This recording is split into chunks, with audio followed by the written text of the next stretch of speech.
Nah, pada zaman ini tahun 2000, tahun 1990 itu ulama-ulama sudah banyak yang memaham tentang ilmu fikih, dan pondok-pondok pesantren sudah mencetak ribuan ulama ahli fikih setiap tahun yang keluar di pondok-pondok pesantren mereka. Nah, maka tidak ada kesulitan lagi kita untuk bertanya kepada mereka tentang ilmu fikih, ilmu syariat. Maka Abah Hanom beliau berkata, Abah menyelamatkan ruhnya. Syariatnya mereka cari sendiri, udah banyak ulama fikih.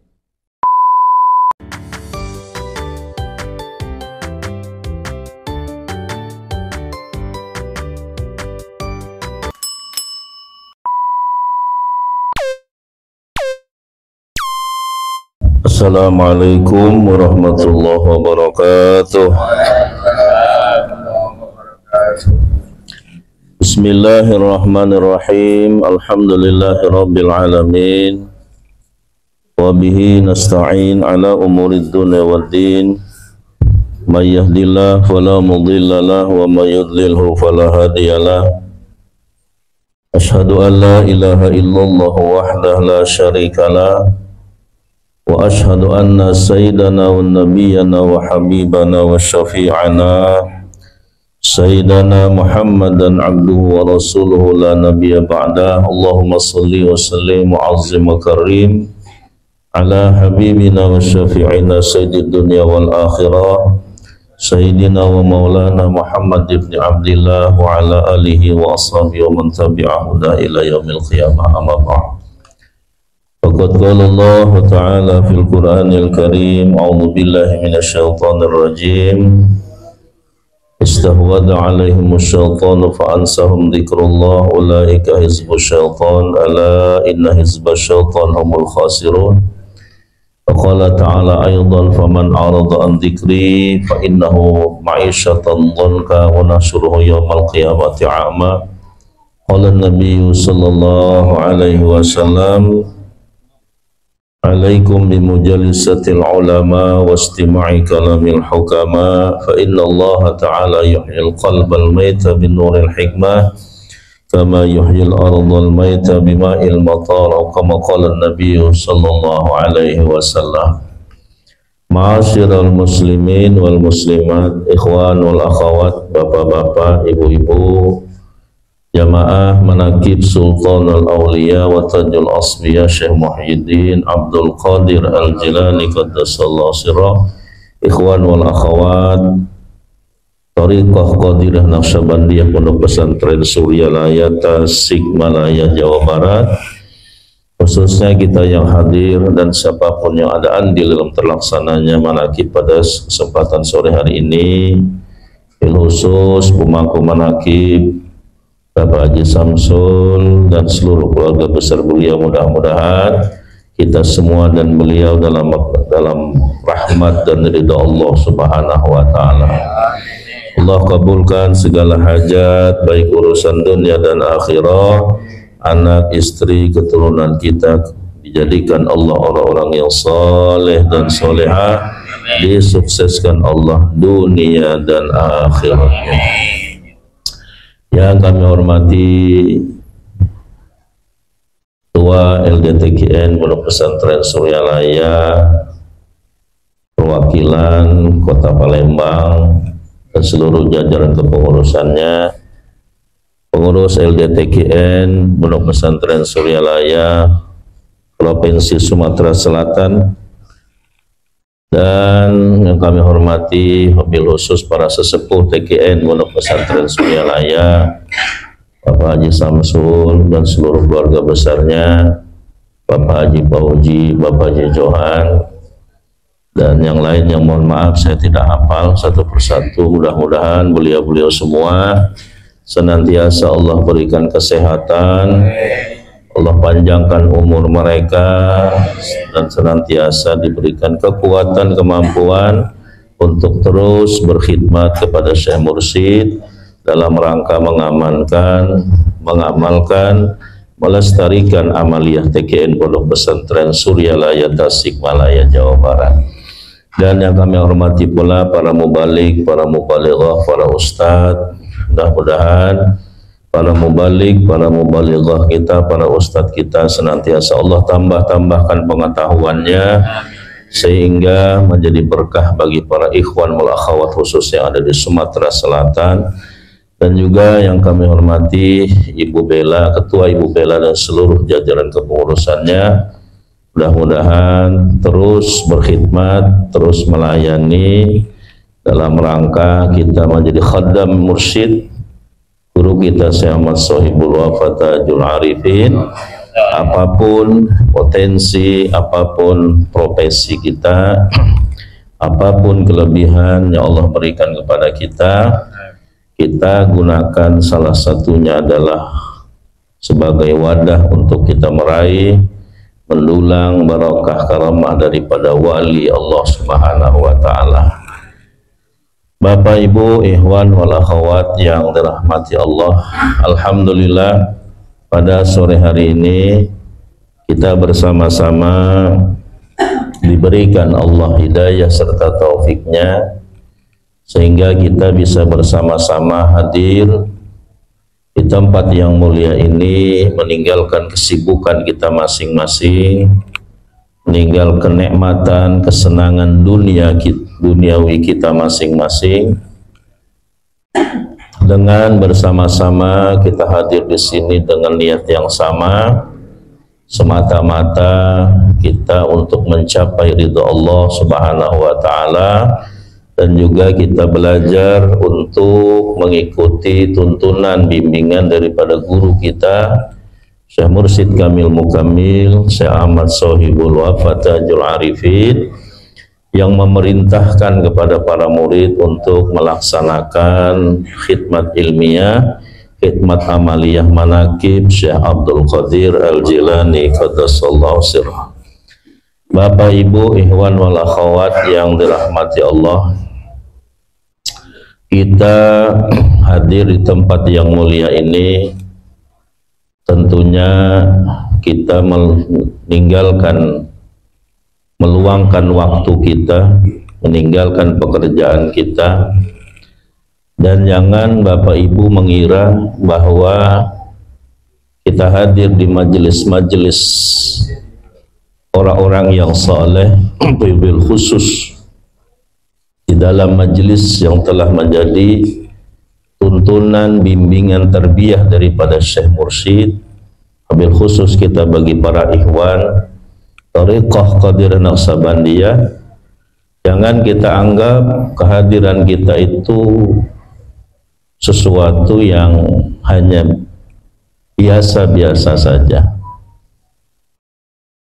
Sebenarnya ini satu keistimewaan, kemuliaan yang Allah hadiahkan kepada kita pada detik ini, di mana kita bisa diberikan hidayah taufik oleh Allah untuk meluangkan waktu menghadiri majelis-majelis yang mulia itu. Dan ini satu pekerjaan yang sangat tinggi nilainya. Kita mengira orang bekerja itu hanya melobi manusia.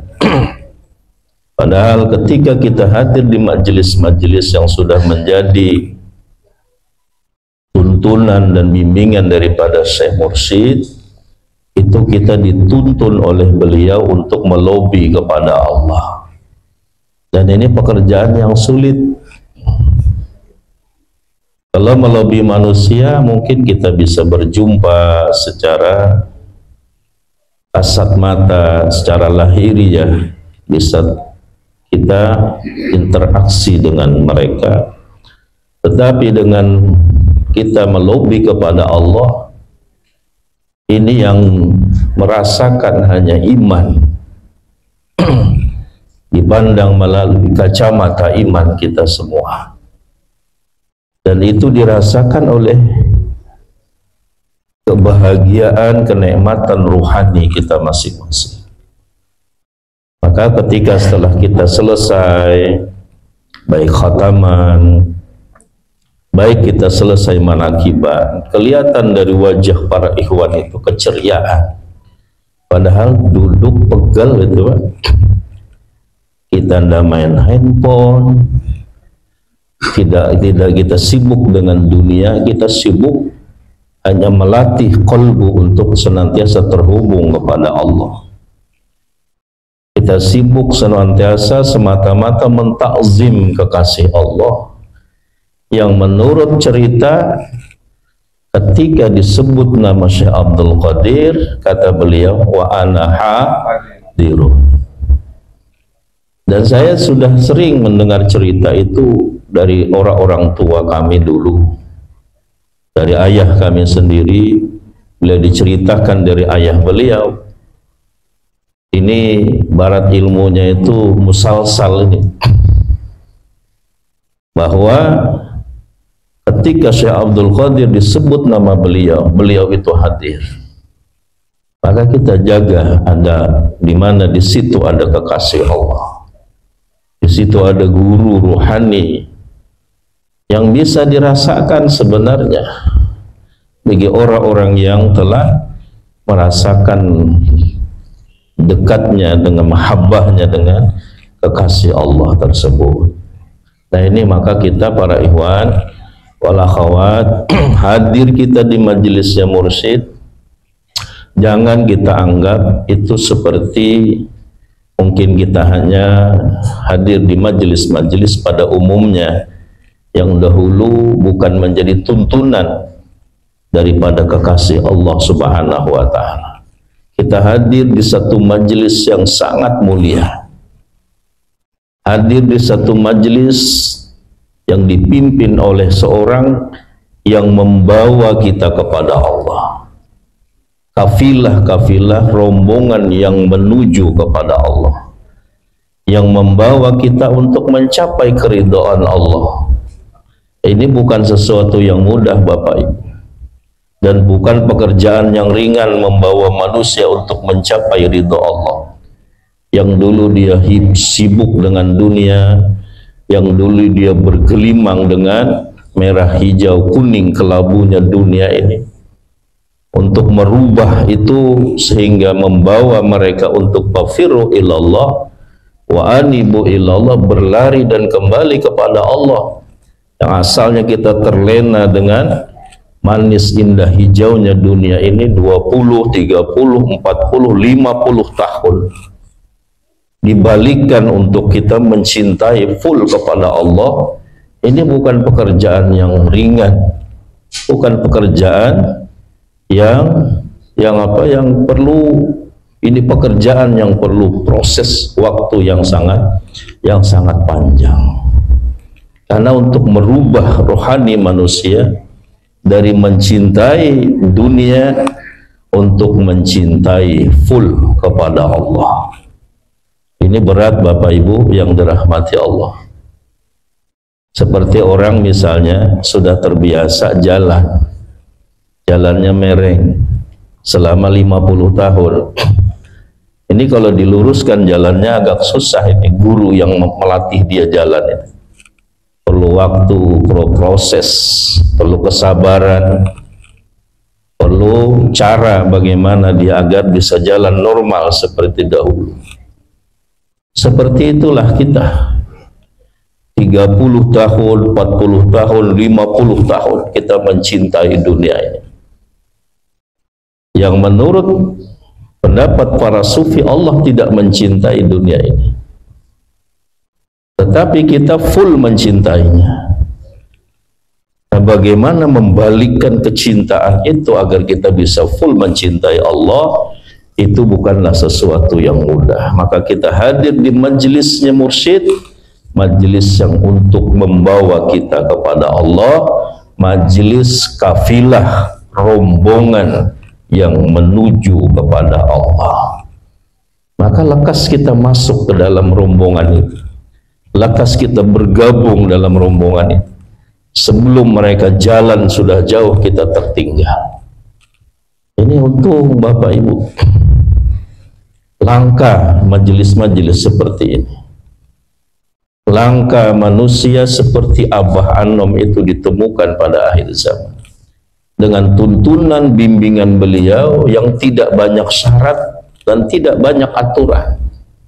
Apa syaratnya? Hampir tidak ada syarat yang menyulitkan kepada kita, khususnya bagi kita orang awam. Beda mungkin oleh para kiai, tidak masalah mereka. Misalnya syaratnya harus hafal surah Yasin, dia hafal. Dengan tajwidnya yang benar, dia faham. Harus menguasai disiplin ilmu syariat, tidak masalah, memang itu makanan sehari-hari mereka. Dan mereka mengajarkan itu kepada para santri. Tapi kita yang awam ini, siapa yang hafal surah Yasin dengan makhraj dan tajwidnya yang benar? Akhirnya gagal kita. Tapi Abah Anom tidak banyak syarat. Kalau orang-orang awam ini dibuat aturan, dan itu hak beliau sebenarnya. Itu haknya seorang mursyid. Ibarat ada satu perusahaan besar. Dia merekrut untuk orang yang boleh diterima jadi karyawan di perusahaan itu hak pemilik perusahaan membuat aturan. Syaratnya yang masuk di sini, melamar di sini minimal S3. Kira-kira ada yang nggak masuk sini, Pak? Dan juga nilainya, kelulusannya harus paling tinggi lah bahasa kita. Sudah S3 yang paling tinggi lagi, Pak. Itu hak dia. Karena dia akan membawa orang itu kerjasama sebagai partnernya di dalam berbisnis. Agar sama-sama sukses, bukan hanya di karyawan jadi sukses, tapi kan yang pemilik perusahaan ingin juga mendapat hasil dari kerja orang yang direkrut dia itu. Tetapi Maha Suci kekasih Allah semata-mata tidak ada tujuan mengambil keuntungan. Ini kita buat pendekatan pemahaman. Nah, maka Abah ini tidak ada syarat, sangat mudah. Cuma karena sangat mudahnya ini, dianggap thariqah kita ini seperti murahan, tidak ada aturan, seolah-olah biasa-biasa saja. Padahal dengan keringanan dan dengan rukhsah daripada beliau, ini menunjukkan tentang ketinggian kedudukan maqam seorang mursyid itu. Kalau mursyid membuat syarat aturan terlalu ketat untuk merekrut para murid, itu menunjukkan kekurangan syekhnya itu, sehingga amalan-amalan dibebankan kepada para muridnya. Syaratnya harus alim syariat dulu. Berarti kita mondok semua ini harus dulu. Bagaimana hukum muamalah, transaksi jual beli, kita belajar kitabnya. Bagaimana hukumnya masalah munakahah, pernikahan yang benar.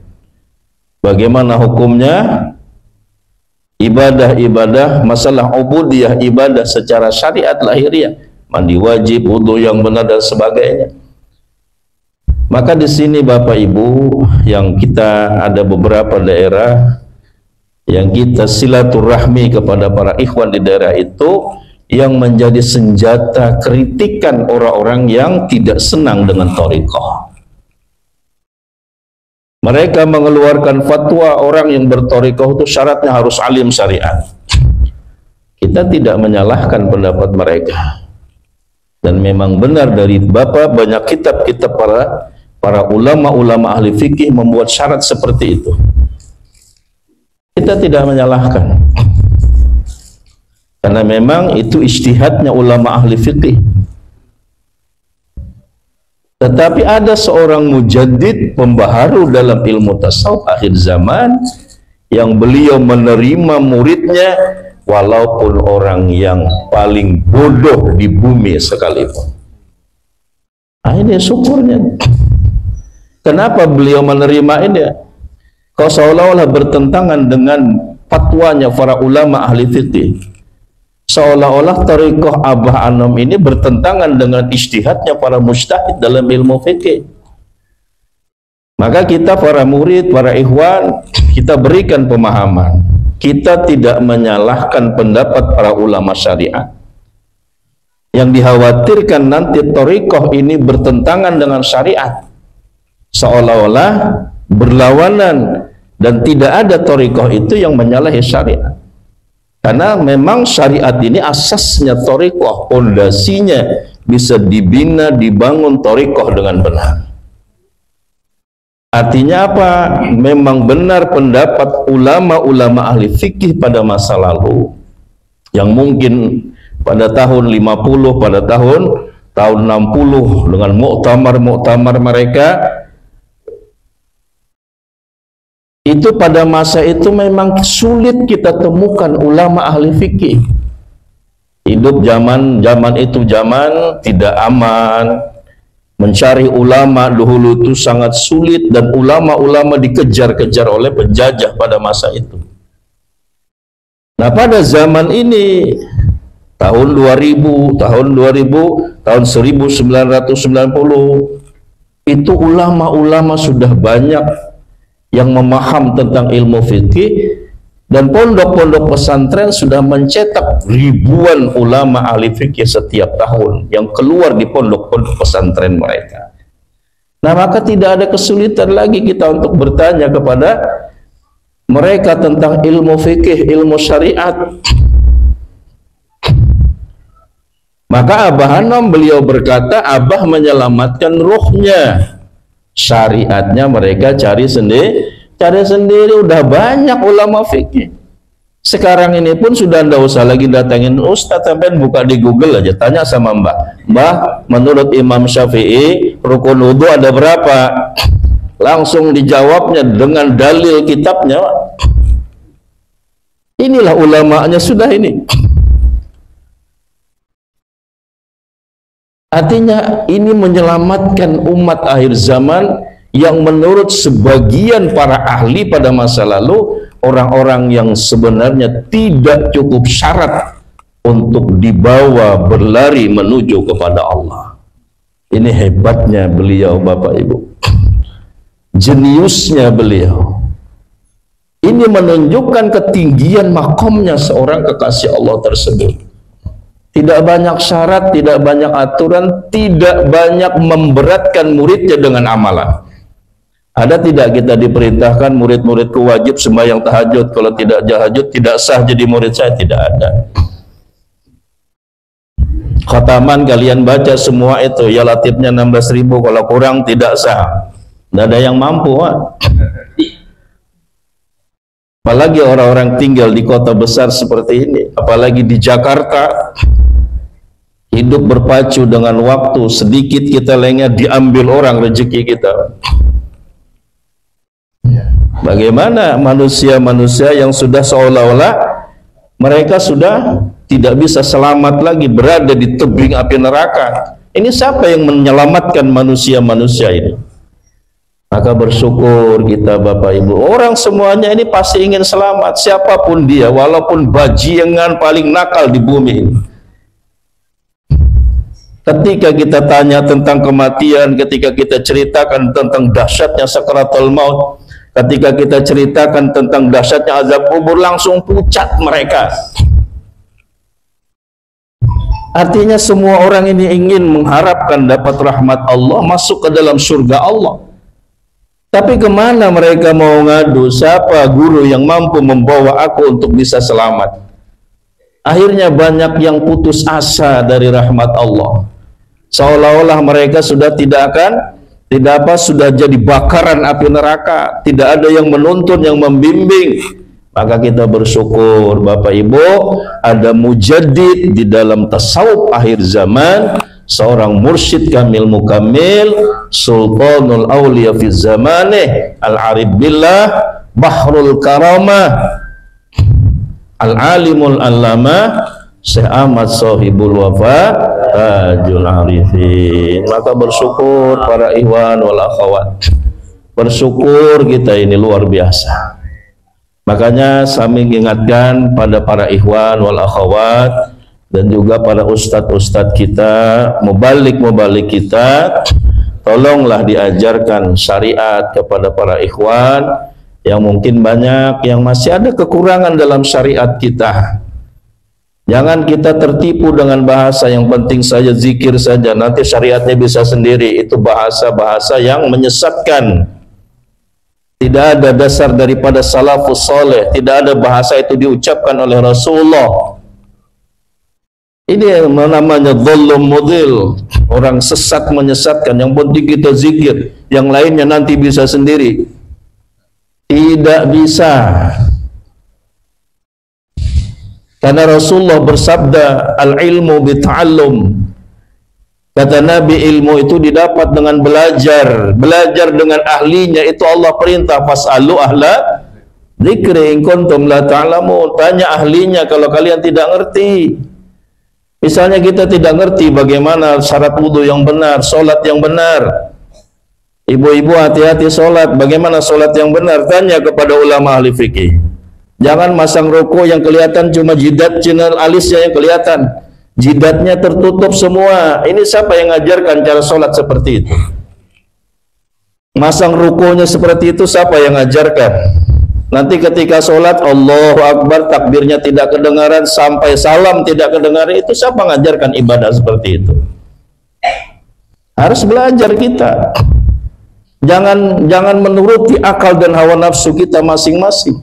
Ada mujtahid, ada para pakar, para ahli di dalam setiap ilmu agama yang fardhu ain. Siapa ahli di dalam ilmu tasawuf? Siapa ahli di dalam ilmu fiqih? Siapa ahli di dalam ilmu tauhid? Fas'alu ahla dzikri. Tanya, kata Allah, mereka para pakar itu. Maka ini para ikhwan, ayo kita benar-benar belajar supaya sempurna thariqah kita. Abah tidak mengajarkan fikih kepada kita. Bukan abah tidak mampu, beliau mengajarkan fikih. Bagi-bagi job. Saya jobnya yang ini saja seolah-olah. Di Suryalaya diajarkan ilmu fikih. Diajarkan kitab-kitab kuning. Ilmu nahu diajarkan, ilmu sharaf diajarkan. Bukan kitab fanatik dengan zikir saja, yang lainnya tidak. Ini kan memberikan isyarat seolah-olah abah berkata, hai murid-muridku, belajarlah kalian yang ini, belajar yang ini, belajar yang ini. Kita saja tidak bisa membaca. Seolah-olah abah hanya zikir. Itu tuntunan ruhani, memang itu jalannya. Tapi menyempurnakan ibadah lahiriah bukan lewat jalan situ. Bertanya ahli fikih, misalnya bapak ibu, kalau dengan zikir saja yang lain nanti bisa sendiri. Ibu-ibu nanti tes, sudah berapa puluh tahun berzikir. Bisa anda bikin hamburger? Sana, nanti bapaknya suruh itu istrinya bikin di rumah.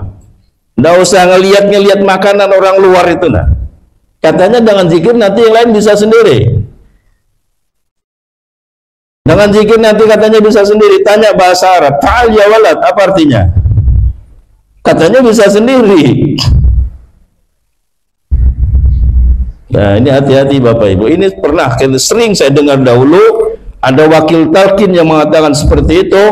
Itu bahasa yang menyesatkan kepada murid-muridnya apa? Ini harus diluruskan ini. Jangan kita biarkan itu. Yang penting zikir. Yang lain nanti bisa sendiri. Ternyata terbukti orangnya aja sholatnya ndak benar. Nanti dikritik ulama syariat marah. Kenapa katanya zikir bersihkan hati, kok dikritik orang malah ngamuk? Kalau ngamuk itu berarti hatinya bermasalah masih.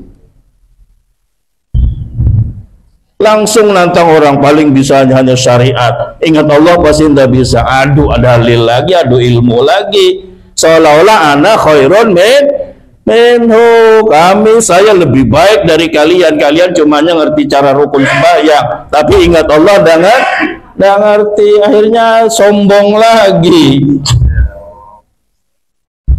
Dalilnya tasawuf bersihkan kolbu, tapi bermasalah gara-gara syariatnya yang bermasalah. Nah, ini saya ingatkan para ikhwan, ayo kita belajar ilmu syariat. Kita tanya ibu-ibu nih, hati-hati sholat.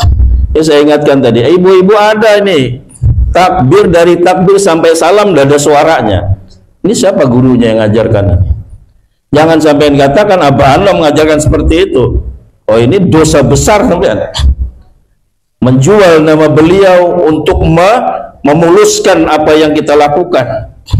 Padahal beliau tidak mengajarkan seperti itu. Abah menyelamatkan rohnya, syariatnya cari sendiri. Ini kami sampaikan lagi bahasa beliau, supaya beliau tidak kena tanggungan di akhirat kepada para murid-murid ini. Abah menyelamatkan rohnya, yang menyelamatkan roh ini langka, susah. Kalau syariat banyak tadi, setiap tahun ulama syariat bertebaran, lulusan-lulusan pesantren di Indonesia ya. Dan sekarang teknologi pun sudah bisa kita tanya sama Mbak Google. Coba silahkan, ini buka nih Google, Mbak Google, rukun wudhu ada berapa menurut Imam Syafi'i? Jelas di situ dia jelaskan. Cuma kita sukanya main TikTok, padahal wudhu nggak ngerti, sholat nggak paham, TikTokan aja di kamar.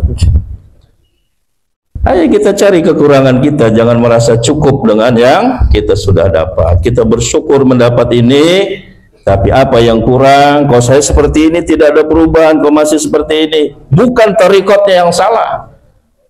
Mursyidnya jelas, amalannya jelas, kitabnya jelas, silsilahnya jelas, kedudukan makam kemursyidan Abah Hanom jelas. Kau udah berubah saya ini, oh ternyata fikihnya yang bermasalah. Fikihnya yang bermasalah, fikihnya yang rusak, dianggap tarikatnya yang salah. Nah ini jadi masalah. Nah ini mari kita perbaiki semua. Hati-hati Bapak Ibu, belajarlah dengan benar semuanya supaya sempurna di dalam perjalanan hidup sesaat. Kita nanti di dalam kubur, kita akan mempertanggungjawabkan apa yang kita lakukan secara zahir, secara batin. Mudah-mudahan ada manfaatnya. Wallahu a'lam bishawab. Wallahu muwaffiq ila aqwamit thoriq. Wassalamualaikum warahmatullahi wabarakatuh.